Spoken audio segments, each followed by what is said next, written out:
Namaste dear students, welcome to our video lesson number 43. In this video, we are going to learn the uses of must be, and must be plus ing form, must be adjective or noun, okay, and must have plus past participle. Must అంటే అందరికీ తెలుసు.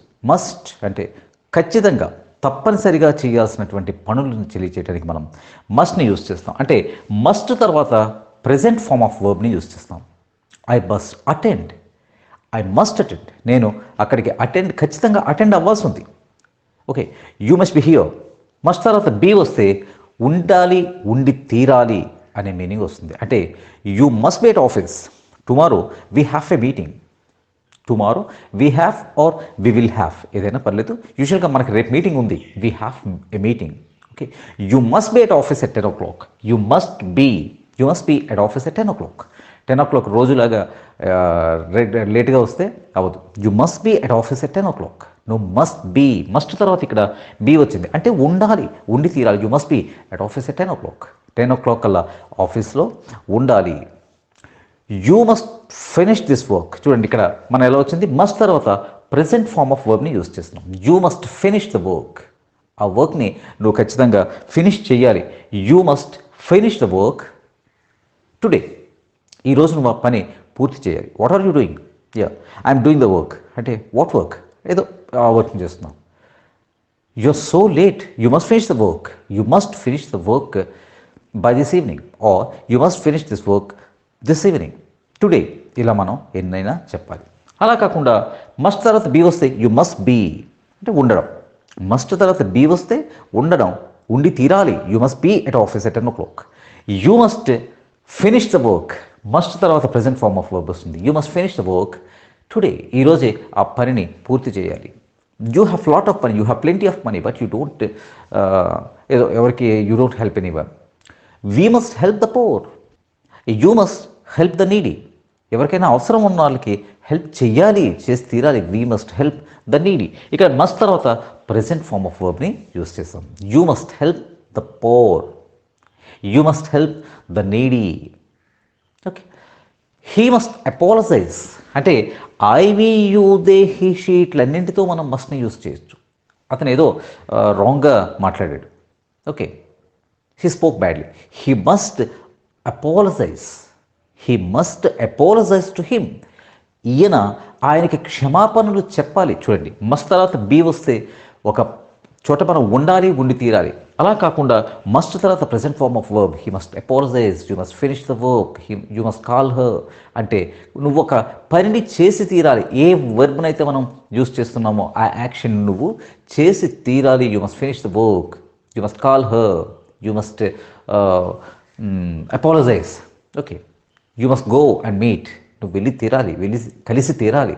ఇలా మనం వస్తుంది. Next, ఈ must బీలో మనం తెలుగులో మాట్లాడే మాట. సపోజ్ ఈ మస్ట్ బీ తర్వాత మనకి యాడ్జెక్టివ్ నౌన్ ఏంటంటే హూ ఇస్ హీ, ఎవరైనా. He must be a mad man. He must be a mad man. అతను పిచ్చివాడై ఉంటాడు. బికాస్ ఆ హెయిర్ కానీ అండ్ బియర్డ్, హెయిర్ ఇవన్నీ చూసిన తర్వాత మనం ఏమంటున్నాం అంటే he must be A mad man, he must B crack, he must be A police. ఏదో కాకి డ్రెస్లో కనిపిస్తున్నాడు, యూనిఫామ్లో కనిపిస్తున్నాడు. ఆయన ఎవరై ఉంటారు? He is a police. Police man అంటే కాప్. అతను ఒక పోలీస్ అయి ఉంటాడు. ఎందుకంటే పోలీస్ అనేది సింగులర్గా కన్నా ప్లూరల్గానే ఎక్కువ వాడతాం. Okay, police are coming. Okay, police man, he must be a policeman because of his attire, his uniform. Manaki we feel like that he must be a police officer. He must be a madman. Atanu oka pichivadu ayi untadu. What are you doing here? I'm waiting for Amazon guy. I ordered something and it should be delivered today. I'm waiting for the boy, Amazon delivery boy. See, someone is coming. చూడు ఎవరో వస్తున్నారు. Yes, he must be the delivery boy because he has a big bag and parcels, packages. So he must be the delivery boy, Amazon delivery boy, Flipkart delivery boy. అంటే ఇక్కడ must be. Okay, it must be very tough. ఇది చాలా tough work అయి ఉండాలి, అయి ఉంటుంది. అంటే ఇక్కడ మనం ఏం చెప్తున్నాం అంటే probability, what we're doing is probability, అంటే అది అయ్యే అవకాశం ఎక్కువగా ఉంది. He is the delivery boy, అతనే delivery boy, we're very sure, but he must be the delivery boy, అతనే డెలివరీ బాయ్ అయి ఉంటాడు, అతనే డెలివరీ బాయ్ అయి ఉంటాడు తప్ప అతనే డెలివరీ బాయ్ అనేటటువంటి అవకాశం లేదు. అయి ఉండాలి, ఎందుకంటే అక్కడ ఆ గెటప్ను బట్టి మనం అలా చూస్తుంటే he must be the delivery bye. Who is that guy అంటే బాయ్ ఆర్ గర్ల్ అనేది మనం డిఫైన్ చేయలేకపోతున్నాం. ఒక ఆ అటైర్ అది చూసి మనం బాయ్ ఆర్ గర్ల్ అనేది తెలియట్లేదు. He must be a boy, అతను లేదు అబ్బాయి అయి ఉంటాడు. No, he must be a girl, లేదు అమ్మాయే అయి ఉంటుంది. అర్థమవుతుందా? ఈ మస్ట్ బీని ఎలా యూస్ చేస్తున్నాం ఇక్కడ? అతను అయి ఉంటాడు, అతనే అయి ఉండాలి. He must be the delivery bye and he must be rich, అతను ఖచ్చితంగా డబ్బున్నోడు అయి ఉంటాడు. హీ మస్ట్ బి రిచ్, అతను ఖచ్చితంగా డబ్బున్నవాడు అయి ఉంటాడు. అంటే మస్ట్ బి తర్వాత ఉండడం, must be, you must be at office, ఇలా మాత్రమే కాక మస్ట్ బీని యూస్ చేస్తే ప్రాబబిలిటీ చెప్పినట్లు కూడా అవుతుంది. అంటే he must be rich, he must be the delivery boy, she must be the girl, she must be the girl, ఆమె ఆ అమ్మాయి అయి ఉంటుంది. She must be the girl who you are waiting for. Next must be plus ing form. Must be plus I N G form వస్తే ఎలా ఉంటుంది?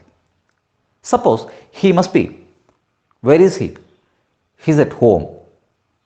He must be watching TV. He must be watching TV అంటే అతను TV చూస్తూ ఉంటాడు. Then what is the difference? మనం already ఇది నేర్చుకున్నాం. He may be watching TV, he might be watching TV and he must be watching TV. ఏంటి difference? He must be watching TV అంటే అతను ఖచ్చితంగా టీవీ చూస్తూ ఉంటాడు, అంటే చూస్తున్నాడు అని చెప్పట్లేదు. హీఈస్ వాచింగ్ టీవీ, అతను చూస్తున్నాడు. He must be watching TV, అతను ఖచ్చితంగా టీవీ చూస్తూనే ఉంటాడు. I know that. He might be watching TV, అతను టీవీ చూస్తుండొచ్చు, ఏమో ఫ్రీ టైం ఉందేమో. He may be watching TV, అతను టీవీ చూస్తుండొచ్చు, 50-50 chances. Can you get the point? He must be watching TV, అతను ఖచ్చితంగా టీవీ చూస్తుంటాడు, ఎందుకంటే ఈ టైంలో అతను చేసే పని ఏంటో నాకు తెలుసు. I know what he does. He must be watching TV, చూస్తూ ఉంటాడు డెఫినెట్గా, కానీ చూస్తున్నాడు అని చెప్పట్లేదు, చూస్తుంటాడు, ఆ పని చేస్తూ ఉంటాడు. He must be teaching a lesson. ఇప్పుడు 6 to 7 you usually takes a lesson.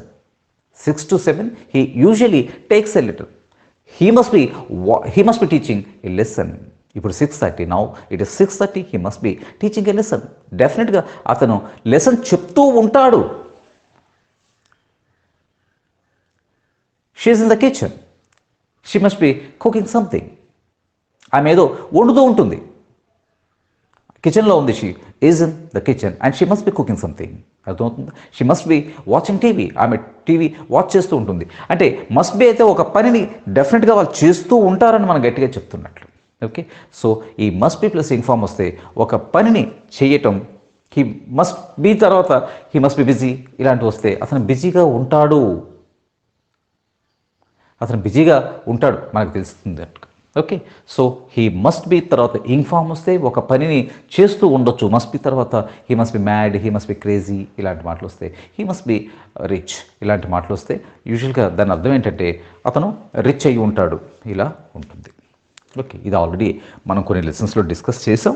Okay, so మేబీకి must బీకి డిఫరెన్స్ కూడా మనం చెప్పుకున్నాం. మేబీ అంటే పాసిబిలిటీ తక్కువ, 50-50 ఛాన్సెస్. మస్ట్ బి అంటే ఒక 90% ఛాన్సెస్ ఉంటాడు. Okay, he must be a postman. Of course, there are no postmen nowadays. ఒక ఎగ్జాంపుల్లో he must be a postman. అతను పోస్ట్మ్యాన్ అయి ఉంటాడు because he is carrying covers and. Okay, he must be watching a movie. అతను TV చూస్తుంటాడు. అర్థమైందా ఈ difference? Next one must have plus past participle. Must be తర్వాత మస్ట్ హ్యావ్ రావటం and must have తర్వాత పాస్ట్ పార్టిసిపుల్ రావటం. ఇది కూడా important structure. Okay, must have తర్వాత పాస్ట్ పార్టిసిపుల్ వస్తే దాని అర్థం ఏమవుతుందంటే ఒక పనిని మనం చేసి ఉండాల్సింది. ఇలాంటిది ఎక్కడో నేర్చుకున్నాం. షుడ్ హ్యావ్ అంటే మనం ఒక పనిని చేసి ఉండాల్సింది కానీ చేయలేదు అని మనం రిగ్రెట్ అవుతున్నాం. Whereas must have plus past participle అంటే ఒక పనిని మనం ఖచ్చితంగా చేసి ఉండవలసింది, ఓకే, కానీ చేయలేదు. ఆల్మోస్ట్ అదే should have. You should have spoken to her. అంటే నువ్వు మాట్లాడాల్సి ఉండాల్సింది కానీ నువ్వు మాట్లాడలేదు, రిగ్రెట్. ఓకే, అలా కాకుండా you must have spoken to her. నువ్వు ఖచ్చితంగా మాట్లాడి ఉండాల్సింది, నువ్వు ఖచ్చితంగా మాట్లాడి ఉండాల్సింది. You must have spoken to her. You must have met him. అతను నువ్వు ఖచ్చితంగా కలిసి ఉండాల్సింది, బట్ యూ డిడెంట్. అర్థమవుతుందా? అంటే మస్ట్ హ్యావ్ తర్వాత పాస్ట్ పార్టిసిపల్ వస్తే ఒక పని డెఫినెట్గా చేసి ఉండాల్సింది బట్ చెయ్యలేదు. You must have met him. అతన్ని కలిసి ఉండాల్సింది. You must have spoken to her. నువ్వు ఆ పనిని ఖచ్చితంగా ఆమెతో మాట్లాడి ఉండాల్సింది. You must have finish the work with in the given time, with in the stipulated time. ఆ టైంలో ఆ పనిని చేసి ఉండాలి, నువ్వు చేసి తీరాలి. And you must have done this work but you didn't. నువ్వు చేసి ఉండాల్సింది, ఖచ్చితంగా తప్పనిసరిగా నువ్వు ఆ పని చేసి ఉండాల్సింది, but you didn't do it. అలాగే హీ మస్ట్ హ్యావ్ రిజైన్డ్. ఇంత జరిగిన తర్వాత హీ మస్ట్ హ్యావ్ రిజైన్డ్. అతను ఖచ్చితంగా రిజైన్ చేసి ఉండాల్సింది. He must have resign the post but he didn't resign. You must have gone to his house. He invited you. Okay, keeping everything aside, he invited you. You must have gone to his house. అతని ఇంటికి నువ్వు వెళ్ళి ఉండాల్సింది but you didn't go. అంటే ఒక పని నువ్వు ఖచ్చితంగా చేసి ఉండాల్సింది అని చెప్పడానికి మస్ట్ హ్యావ్ ప్లస్ పాస్ట్ పార్టిసిపల్ని యూజ్ చేస్తాం. You should write notes. Okay, and యూజువల్గా మస్ట్ని ఒక స్ట్రాంగ్, అంటే మస్ట్ని మస్ట్ నాట్, మస్ట్ తర్వాత ఐవి యూదే హీషుల్ తర్వాత మస్ట్ పెట్టొచ్చు, ఆర్ మస్ట్ నాట్ని కూడా మనం యూజ్ చేయొచ్చు. ఓకే, సపోజ్ ఒక స్ట్రాంగ్ ఖచ్చితంగా మనం చేయాల్సినటువంటి పనులు చెప్పాల్సి వచ్చినప్పుడు కూడా ఈ మస్ట్ని మస్ట్ నాట్ని మనం యూజ్ చేస్తాం. ఎలా అంటే you must smoke in this area. ఈ ఏరియాలో this is smoking zone. You must smoke in this area. You must not smoke. చూడండి, you must not smoke in public places. You must smoke here. ఇక్కడ ఇది you must, ఇక్కడే నువ్వు smoke చేయాలి, ఇక్కడే డెఫినెట్గా చేయాల్సి ఉంటే ఇక్కడే చేయాలి. You must not smoke in public places. You must not speak loudly when you are in temples and church and masjids and holy places. ఒక టెంపుల్లో మనం ఉన్నప్పుడు, ఆ టెంపుల్లో ఉన్నప్పుడు మనం we must not speak loudly. గట్టిగా బిగ్గరగా we must not speak. Okay, we must keep quiet. We must keep our lips closed. అంటే మన పెదాలని మూసేసి ఉండాలి, నెమ్మదిగా మాట్లాడాలి. If it's really necessary you must speak slowly, అంటే లైక్ ఎ విస్పర్, గుసగుసలాడినట్లుగా. You must not speak loudly particularly when you are in temple. టెంపుల్లో ఉండేటప్పుడు అండ్ ఒక్కొక్క పర్టికులర్, అంటే ఒక పనిని మనం ఖచ్చితంగా చెయ్యాలి లేదా ఖచ్చితంగా చెయ్యకూడదు అని చెప్పేటప్పుడు మస్ట్ అండ్ మస్ట్ నాట్ని యూజ్ చేస్తాం. సో నిజానికి స్పూన్ ఫీడింగ్ లెసన్స్ కాదు కాబట్టి ఫాస్ట్గా మనం చెప్పుకుంటూ వెళ్తున్నాం. సో రాసుకోండి, must plus present form of verb. Must be, ఎలా మస్ట్ బీని యాడ్జెక్టివ్తో హీ మస్ట్ బి రిచ్ ఇలాంటి మాటలను వాడేటప్పుడు అయ్యి ఉంటాడు అనే ఫీలింగ్తో. నెక్స్ట్ మస్ట్ బీ ప్లస్ ఇన్ఫామ్తో, ఇన్ఫామ్ చెప్తే ఎలా ఉంటుంది, అది మేబీతో డిఫరెన్స్ ఏంటి, and must have plus past పార్టిసిపల్ని ఈ లెసన్లో డిస్కస్ చేసాం. What all you have to do is as usually you have to prepare some own sentences. చాలామంది చిన్న చిన్న సెంటెన్సెస్ కాకుండా చిన్న ఒక సిచ్యుయేషన్ లాగా, ఆ సిచ్యుయేషన్తో చెప్పండి సెంటెన్సెస్, బాగుంటాయి. ఓకే, అండ్ మీకు కూడా ప్రాక్టీస్ అవుతుంది. Okay, thank you very much my dear students.